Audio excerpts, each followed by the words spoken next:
علامات کبریٰ کا ذکر، بڑی علامتیں جو کہ بالکل خرق عادت کے انداز میں ہوگی، جن کا معاملہ جو ہے وہ آپ کے ناپ تول میں نہیں آ سکتا، آپ کی کیمسٹری فزکس اس کا جو ہے وہ نہیں کر سکتی، ادراک ہوگا یہ قیامت کی۔ ان میں نمبر ایک کیا ہے؟ ایک بہت بڑا دھواں آئے گا، پوری دنیا کو لپیٹے گا۔ نمبر دو، دجال کا ظہور ہوگا، جو اپنی خدائی کا دعویٰ لے کر آئے گا اور بنوائے گا۔ اس کے ہاتھ میں ہو جائیں گے، قبضے میں ہو جائیں گے سارے ذرائع پیداوار کے۔ اس کی طرف بھی پہلا قدم اٹھ چکا ہو، ٹرپس کے نام سے معاہدہ ہو چکا ہے۔ کوئی ملک اپنا بیج پیدا نہیں کر سکتا ہو، یہ بیج ہم نے ڈیولپ کیے ہیں۔ ان کے ڈیولپمنٹ سے پہلے تم ایک ایکڑ سے کتنی گندم لیتے تھے، آج کتنی لے رہے ہو؟ کس بنا پر؟ جینیٹکس کا جو کام ہم نے کیا ہے اس کی بنا پر ہو رہا۔ ہاں تو ہمارا حق ہے، اس کی رائلٹی ہمارے پاس آنی چاہیے۔ لہذا صرف ان اداروں سے، ملٹی نیشنل سے خریدا جائے گا بیج، اور بیج بھی وہ دیں گے وہ کہ جس سے جو فصل اگے گی وہ بیج نہیں لا سکتی، وہ بیج کا کام نہیں کر سکتی۔ جیسے آپ کو معلوم ہے کہ آپ کے ہاں جو گوشت کھایا جاتا ہے مرغے کا، تو مرغا وہ جو ہے اس میں مرغا ہو یا مرغی ہو، اس کے اندر کوئی وہ کیفیت ہی نہیں ہے۔ ان کے انڈے جو ہے ان سے آپ بچے حاصل نہیں کر سکتے، ہے تو انڈا، دیکھنے کو تو انڈا ہے، لیکن وہ بنڈا جو ہے اس سے بچہ تو نہیں حاصل کر سکتے۔ ایسے ہی وہ گندم کا بیج لیں گے، نظر آئے گی گندم، لیکن اس کے اندر وہ صلاحیت نہیں ہے کہ اس سے جو فصل اگے گی اس کا نتیجہ جو ہے وہ بھی آپ لے سکیں۔ یہ ہونا ہے، اللہ جانے، قدم اٹھ رہے ہیں ادھر۔ پھر یہ ہے کہ دابۃ الارض، زمین سے ایک حیوان نمودار ہوگا، زمین شق ہوگی۔ ابھی میں کہہ رہا ہوں خرق عادت ہے، یہ چیزیں وہ نہیں ہیں جو ہماری کسی حساب کتاب میں جو باتیں پہلے آئی ہیں وہ تو حساب کتاب میں آ رہی ہیں، ساری سمجھ میں آ رہی ہیں، ساری چیزیں مشاہدہ ان کا ہو رہا ہے۔ لیکن یہ ہے کہ دابۃ الارض، یہ کہتے ہیں کہ کوہ صفا، اس میں تو نہیں ہے حدیث میں، کوہ صفا پھٹے گا اور اس میں سے ایک حیوان دابہ وہ ظاہر ہوگا، تو اسی لیے فرمایا ہے وَإِذَا وَقَعَ الْقَوْلُ عَلَيْهِمْ أَخْرَجْنَا لَهُمْ دَابَّةً مِّنَ الْأَرْضِ تُكَلِّمُهُمْ، تو ہم اندر سے پیٹ کے چیر کر زمین کے پیٹ کو ایک حیوان کو برآمد کریں گے جو انسانوں سے بات کرے گا، گفتگو کرے گا۔ نمبر 4، طلوع الشمس من المغرب، یہ بھی خرق عادت، سورج تو طلوع ہوتا ہے مشرق سے، غروب ہوتا ہے مغرب میں، لیکن اس وقت معاملہ الٹا ہو جائے گا۔ یعنی جو کائنات کے اندر جو گڑبڑ ہوگی کچھ سمجھ میں بات آتی ہے کہ یہ معاملہ جو ہے یہ تو اس پورے سولر سسٹم کو اگر بدل دیتے ہیں تو مشرق مغرب ہو جانا، مغرب مشرق ہو جانا، یہ سمجھ میں آنے والی بات ہے۔ اس کے بعد ہے عیسیٰ ابن مریم کا نزول، جس کے بارے میں آج میں نے گفتگو کی ہے تفصیل سے۔ یہ نزول ہونا ہے، یہ علامات قیامت میں سے حضور نے بیان فرمایا ہے، اور قرآن مجید کی جو اصطلاحات ہیں اس کے حوالے سے میں نص قطعی جو ہے وہ میں آپ کے سامنے رکھ چکا ہوں۔ پھر یاجوج ماجوج کا ایک معاملہ ہے، یہ میں ابھی اس وقت زیادہ اس پر بات نہیں کر سکتا۔ حضرت عیسیٰ علیہ السلام کے نزول کے بعد دو کام ہوں گے، یہودیوں کا قلع قمع ختم، تمام یہود، ایک کام تو یہ ہونا ہے، اور نمبر 2 عیسائیت کا ختم ہو جانا۔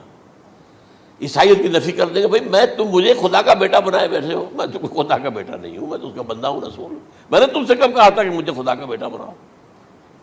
نمبر 2 یہ کہ وہ خنزیر کو قتل کر دیں گے، یعنی یہ تم نے خنزیر کب سے کھانا شروع کر دیا؟ میں تو تم کو نکاح اجازت دے کر گیا تھا، یہ تو شریعت موسوی میں حرام تھا، اور میں کہہ کر گیا تھا کہ یہی شریعت تم پر لاگو رہے گی، ہاؤ کم؟ تم نے کیسے یہ؟ آج بھی بہت سے رومن کیتھولکس جو ہے وہ سور نہیں کھاتے، وہ اس میں ہے ان کے اندر کچھ نہ کچھ بات جو ہے جو حضرت عیسیٰ کی تعلیمات کا کچھ اثر ان کے ہاں ہے۔ میں تو ایک مرتبہ، یہ 1971 کی بات ہے، 4-5 دن کے لیے برسلز میں رکا تھا، اس لیے کہ وہاں مجھے ایک صاحب نے خط لکھا تھا کہ وہاں ایک نوجوان ہے، ابھی اس ایمان لایا ہے، اور اس کے کچھ مسائل ہیں، ہم کوشش کر رہے ہیں ان کے مسائل حل کریں، آپ بھی جا رہے ہیں۔ میں انگلینڈ جا رہا تھا تو واپسی پر آپ ان کے یہاں چند دن ٹھہرے، میں حیران ہوا۔ ویسے اس نے مجھے اپنے گھر ٹھہرایا نہیں، اس لیے کہ ماں باپ تو اس کے کرسچن تھے، اور پولیس کا چیف آفیسر اس کا باپ تھا، چیف آف پولیس فورس۔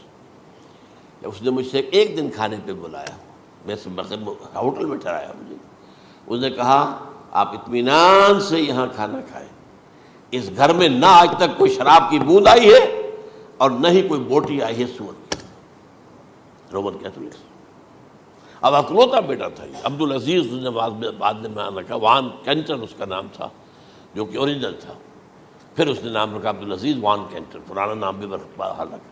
نہایت ایک نہایت خوبصورت. 28 سال کی عمر تھی اور اس وقت میں نے دیکھا تھا کہ اس کی فقہی معلومات جو ہے میری معلومات سے 10 گنا زیادہ. اس کی وجہ کیا ہے؟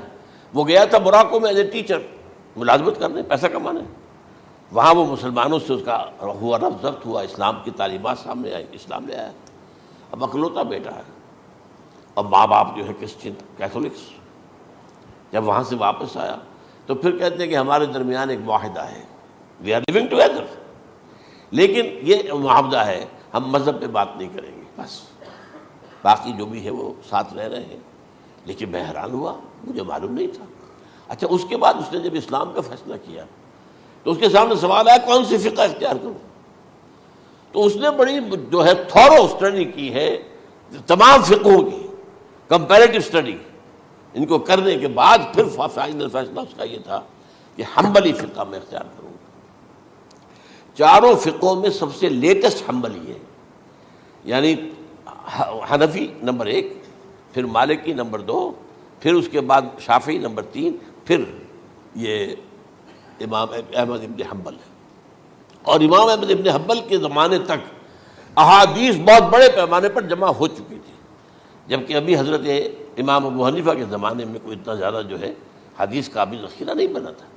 اسی پر تو لوگ حیران ہوتے ہیں کہ زیادہ حدیث امام ابو حنیفہ کے علم میں نہیں تھی، لیکن بجال ہے کہ ان کا کوئی فتویٰ جو ہے کتاب و حدیث کے کتاب اور سنت کے خلاف ہو. اگرچہ انہوں نے صاف کہا کہ اگر تم پاؤ کوئی ایسی سچی حدیث، پختہ حدیث جو میری کسی رائے کے خلاف ہو تو میری رائے کو دیوار پر دے مارنا اور اس صحیح حدیث کی پیروی کرنا. لیکن ویسے اس کے بعد یہ کمال یہ ہے کہ بہت ہی کوئی شاذ معاملہ ہے کہ جس میں ان کا کوئی فتویٰ وہ کتاب و سنت کے منافی ہو یا سنت کے منافی ہو. کتاب پہ تو سوال پیدا نہیں ہوتا، کتاب تو ساری ان کے سامنے موجود تھی. اس کے بعد یہ ہے کہ یاجوج ماجوج اصل میں بتا رہا تھا آپ کو کہ جب عیسائیت بھی ختم ہو گئی، یہود ویسے ختم ہو گئے، استیصال ہو گیا، جڑ کٹ گئی. اب عیسائیت گویا کہ اسلام میں ضم ہو گئی. عیسائیت مذہب ختم، یہودی خود ختم. اب یہ طاقت کتنی ہو جائے گی؟ تقریباً 2/3 دنیا آ گئی. تمام اب عیسائی 2 ارب کے قریب ہے، 1 ارب 90 کروڑ ہو گئے، یا مسلمان بھی 1 کروڑ 50-60 لاکھ ہیں. دونوں کو جوڑ لیجیے کتنے ہو گئے؟ 6 ارب کل آبادی ہے. لیکن اس کے بعد آتا ہے یاجوج ماجوج کا خروج. یہ یاجوج ماجوج میرے نزدیک چائنا اور رشیا ہے.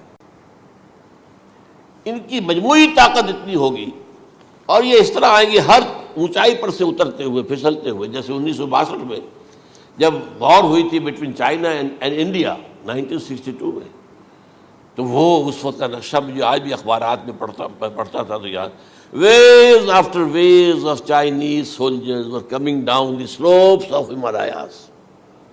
یہ تو وہ ہے نا جن کی تعداد کا کوئی حساب نہیں ہے.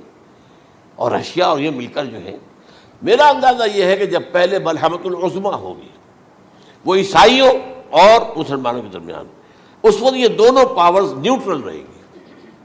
لیکن غالباً یہ بات طے کر لیں گی کہ ویپنز آف ورلڈ جو ہے ماس ڈسٹرکشن یہ استعمال مت کرنا. اگر یہ ویپنز آف ماس ڈسٹرکشن استعمال کرو گے تو ہم میدان میں آ جائیں گے. اس میں وہ جنگ جب ہو چکے گی، پھر حضرت عیسیٰ کو فتح حاصل ہو جائے گی، اور پھر یہ کہ یہودیت ختم ہو جائے گی، عیسائیت بطور مذہب ختم ہو کر اسلام میں ضم ہو جائے گا. پھر وہ 40 برس کا عہد حکومت ہے حضرت عیسیٰ علیہ السلام. لیکن جب یہ فتح ہو جائے گی ان پر، اب یاجوج ماجوج آئیں گے اور اتنی تعداد میں آئیں گے کہ بحیرہ طبریہ جو ہے اس کا سارا پانی پی جائیں گے. یہ تو اگر آپ کو کبھی اندازہ ہو یا کوئی آپ جانیں ان لوگوں کو جو ان چینیوں سے واقف ہیں، وہ کہتے ہیں زمین پر ہلتی ہوئی کوئی چیزوں سے وہ چوری چھوڑ کے کھا جائیں گے. جہاں وہ جاتے ہیں ایز اے لیبرر، وہاں کے جو سارے کتے ہیں ختم، ساری بلیاں ختم، ہر شے، وہ جو سانپ کھاتے ہیں، ہر چیز کھاتے ہیں. اور یہ تمام ایسٹرن کنٹریز کے اندر ہوتا ہے. بڑی ڈیلیشیس ڈشز ہیں یہ، سانپ وغیرہ وغیرہ.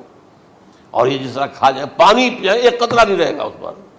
تو پھر جو ہے اللہ تعالیٰ اس وقت جو ہے اس میں ایک ایسی بیماری پیدا کرے گا کہ یہ سب مر جائے. یہ معجزے سے ہوگا. یعنی ان کے اوپر فتح جو ہے وہ عام لڑائی کے ذریعے سے نہیں ہوگی، بلکہ اس کے اوپر فتح جو ہوگی وہ اللہ تعالیٰ سے ہوگی. ایک بیماری پیدا ہوگی، سب مر جائے گا. اور اس کے بعد اللہ تعالیٰ ایسے پرندے بھیجے گا بڑی لمبی لمبی گردنوں والے، وہ ان سب کو کھا جائیں گے. جیسے ہمارے ہاں گدھ ہوتے ہیں، وہ ان کو صاف کر دیں گے. ورنہ تو یہ ہے کہ پوری دنیا کے اندر جو بدبو اور جو پیدا ہوتا معاملہ اس سے، تو اس نوع انسانی کی بقا ممکن نہیں تھی. ان کے خاتمے کے بعد پھر یہ ہوگا کہ حکومت اسلامی جو ہے پوری دنیا میں حضرت مسیح علیہ السلام کی ہوگی. 45 برس وہ رہیں گے. اسی میں وہ کہلن بھی آ جائے گا، وہ فی المہد و کہلن جو میں نے شروع میں بیان کیا تھا. اسی میں پھر یہ ہے کہ وہ شادی بھی کریں گے، ان کی اولاد بھی ہوگی. اور پھر ان کا انتقال ہوگا تو حضرت حضور صلی اللہ علیہ وسلم کے حجرے میں، وہیں پر جہاں حضور اور ابو بکر اور عمر رضی اللہ تعالیٰ عنہم دفن ہیں، وہیں پہ ان کو دفن کیا جائے گا. اور قیامت کے دن حضور فرماتے ہیں کہ میں اور یہ تینوں ساتھ نکلیں گے. تو یہ ہے والات و واقعات. بہرحال اس میں یہ ہے کہ یہ نوٹ کر لیجئے کہ جہاں تک ہمارے ہاں آج کل کا معاملہ ہے، میرے نزدیک میں یہ کہنے پر مجبور ہوں، جو رفع و نزول مسیح کو نہیں مانتا وہ کم سے کم منکر حدیث ضرور ہے. میں اس سے کم کا فتویٰ نہیں دے سکتا. اب یہ ہے کہ جو لوگ مہدی کو نہیں مانتے ان کا معاملہ میں مختلف سمجھتا ہوں. چند منٹ لے رہا ہوں آپ کے، اور اس لیے کہ ان کی حدیثیں صحیحین میں نہیں ہیں، بخاری مسلم میں نہیں. اور یہ کہ بہرحال ان کا معاملہ جو ہے وہ ایسا نہیں ہے حضرت عیسیٰ کا. حضرت عیسیٰ کے آنے کا جو کچھ ہوگا وہ تو میں نے آپ کے سامنے بیان کر دیا. لیکن یہ ہے کہ حضرت مہدی ہمارے نزدیک اس میں خرق عادت کوئی ہے ہی نہیں. جیسے ہر صدی کے مجدد ہوتے ہیں، آخری صدی کے مجدد وہ ہوں گے، اور میرے نزدیک یہی آخری صدی ہے، اور اسی میں حضرت مہدی کا ظہور ہو جانا. سعودی عرب میں کوئی خانہ جنگی ہوگی کسی بادشاہ کے انتقال پر، اور پھر اس وقت یہ ظاہر ہوں گے. اس وقت ملک کے حالات کو سنبھالنے کے لیے لوگ ان کو زبردستی نکالیں گے، چھپے ہوئے ہوں گے ایک گھر میں. یہ حضرت ام سلمہ رضی اللہ تعالی عنہ کی روایت ہے کہ ایک بادشاہ کے انتقال پر یہ خانہ جنگی ہو جائے گی، اور ایک شخص مدینے سے بھاگ کر مکے میں چھپ جائے گا.